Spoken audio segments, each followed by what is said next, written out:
बेवकूफ़ दोस्त से दाना दुश्मन बेहतर है।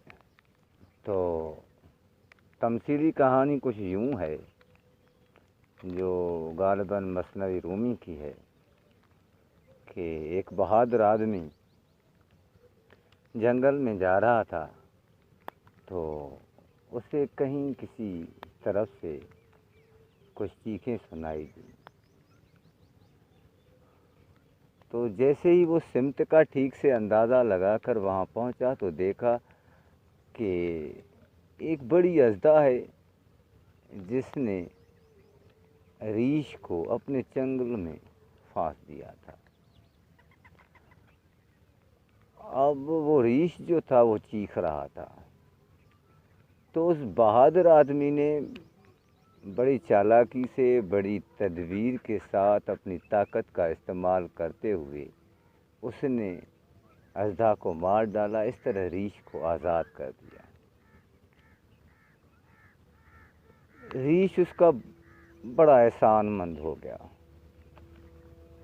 तो उसने शायद उस रीछ के अंदर उस आदमी के लिए मोहब्बत जागी जो उसका मोहसिन था, तो वो उसके पीछे चल पड़ा।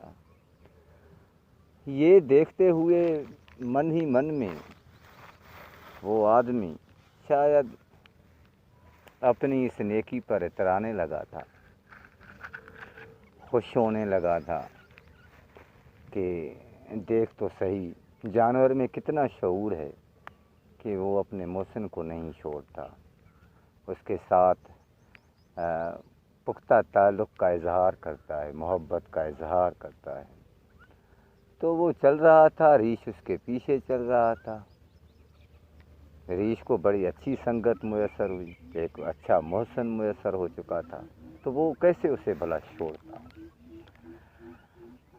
तो ये कहीं पर कुछ समय बाद, इतनी थकन के बाद चलते चलते उसने सोचा कि चलो कहीं दरख्त के नीचे आराम किया जाए। तो ये बैठ गया एक दरख्त की ठंडी छाँव में। उसके बाद रीछ भी उसके साथ ही थोड़े से फासले पर बैठ गया। ऐसे में कुछ समय बाद एक शख्स का गुज़र हुआ तो उसने ये नज़ारा देखा। वो नज़ारा देखते हुए थोड़ा हैरान भी हो गया और थोड़ा परेशान भी।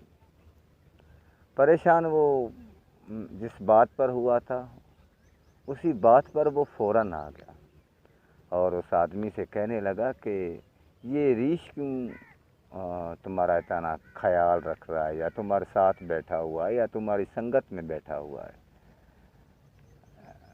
तो उसने कहा कि ये अब मेरा दोस्त हो गया है और इसकी मैंने यूं जान बचाई थी, ये अजदा के चंगुल में था, तो उसके बाद जो है ना वो उस एहसान के तले मेरा साथ नहीं छोड़ रहा, अब मेरा दोस्त बन गया है।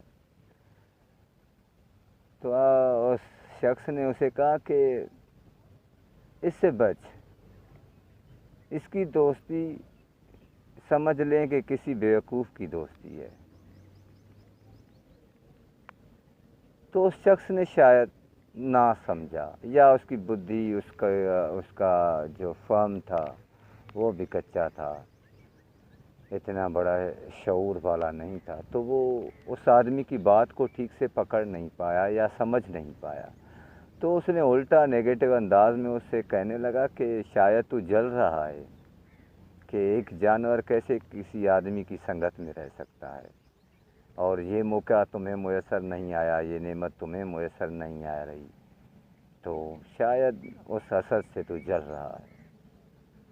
तो उस आदमी ने कहा तुम भले मुझे हासिल समझो, कोई बात नहीं, लेकिन मैं तुम्हें आगाह करता हूँ कि इस रीछ की दोस्ती तेरे लिए ऐसे ही है जैसे किसी बेवकूफ़ की दोस्ती होती है। तो ये एक अच्छा भी करने जाएगा तेरे लिए ना, तो तुझे नुकसान ही होगा और कुछ नहीं होगा। बहरहाल वो शख्स उस अक्लमंद इंसान की बात को कबूल नहीं कर सका, या वो अपनी अना की ज़िद में आ गया, या वो अपनी कम फहमी की कारण उसे अपना दुश्मन समझ बैठा, हासिद समझ बैठा। तो उसने उसकी नसीहत को एक कान से सुनकर दूसरे कान से निकाल दिया। बहरहाल थोड़ा समय गुजरा, वो शख्स भी चला गया, वो आदमी भी चला गया जिसने उसे नसीहत की थी कि इस रीछ से बचो। तो अब वो सो रहा था, मक्खियाँ आईं इर्द गिर्द, भूं भूं भूं भूं भूं। तो रीछ कोशिश करने लगा कि इस वजह से मेरे मोहसिन की जो नींद है ना वो ना टूटे। तो वो मक्खियों को अपने हाथों से इधर उधर भगाने की कोशिश में महू था, लेकिन मक्खियाँ वो बस अपना काम कर रही थी। तो वो उसके इर्द गिर्द, यहाँ तक कि उसके मुंह तक, नाक तक बहुत सारी आना शुरू हो गई। जब रीछ ने बहुत सारी कोशिश के बावजूद वो मक्खियों को वहाँ से ना निकाल पाया, तो उसकी अकल ने बस इतना ही सा काम किया कि उसके नज़दीक कोई पत्थर पड़ा हुआ था बड़ा सा, वो उसने उठाया। उठाते ही उस शख्स के मुंह के पास या चेहरे के पास जितनी भी मक्खियाँ मंडरा रही थी, वहीं पर पत्थर ज़ोर से मार दिया। वो अपने हिसाब से यही समझ रहा था कि वो मक्खियों को मार रहा है, लेकिन इसकी इस हरकत की वजह से वो शख्स हलाक हो गया। तभी ये कहा जाता है कि बेवकूफ़ की दोस्ती रीछ की दोस्ती है। और अगर तुम्हारे पैमाने पर, तुम्हारे मयार पर कोई काबिल दोस्त तुझे नहीं मिलता ना, तो सब्र अख्तियार कर और किसी नाअहल को अपना दोस्त मत कर।